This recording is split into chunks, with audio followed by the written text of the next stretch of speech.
facem o primire cum se cuvine unei colegi foarte dragi mie, unei ființe, așa o prezint mereu, sincere și nevinovate. Un om care a fost la Plăurile Bistriței până acum câțiva ani, iar de câțiva ani încoace a activat ca salariată la ansamblul Consiliului Județean Busuiocu. Vă rog să o primiți așa cum se cuvine, așa cum am primit pe toți invitații pe Veronica Jușcă. Uite, roșcată și frumoasă, să rămână cu coană, ce mai faci? Vezi, trăiește bărbatul sau ai plecat în Italia? Bună ziua! Nici nu mi-a murit, nici n-a plecat în Italia. Așa că n-am nicio șansă. Te las cu publicul, atunci eu mă duc la nevasta mea. Mulțumesc, George! Bună ziua! Bine v-am găsit, dragi locuitori ai Comunei Livezi.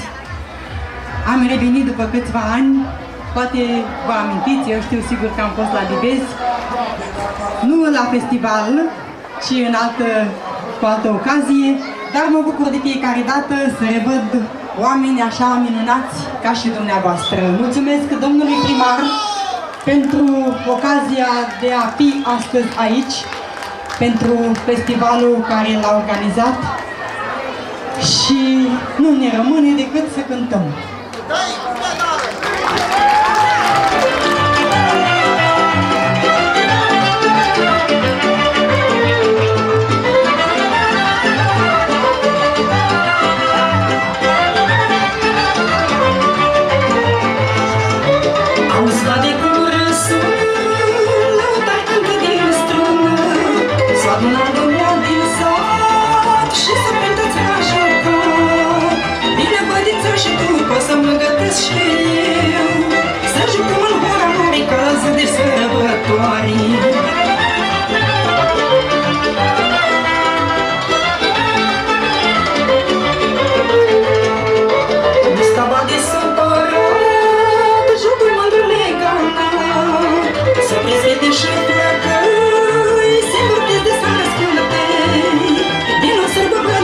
Ca să ne învârtim și noi și mai zi o strigătură că ești tare bună de gură.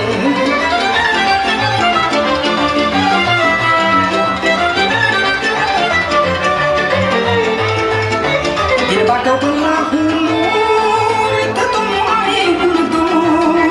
De-aia stric și eu și joc și până la lume cu foc. Îmi joc și voie bună să ne ajungă o lună.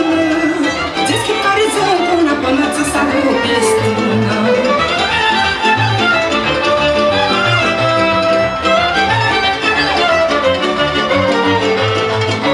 De Suceava la Bărlag, seara se joacă cu drag, că și ni se veselește, așa la noi bătrânește. Ai mai toate bine în viața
fericit, măi, copiii în praghiana zării. Nu-i mai de preț de lume când copilul îți veni. Dor, dor și iar dor, ești la suflet ca un nor. Cât aș vrea să uite scot, să scap de tine nu pot, măi.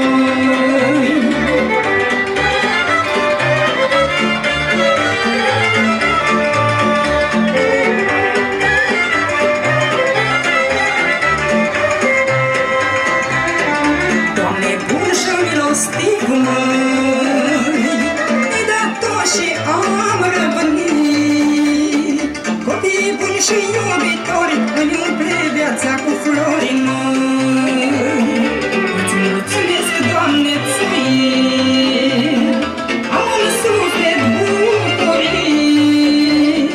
Și mă rog pentru ei toți să aibă ani fericiți, măi. Dor, dor și iar dor, ești la suflet ca un nor. Cât aș vrea să-mi dezvot, să scap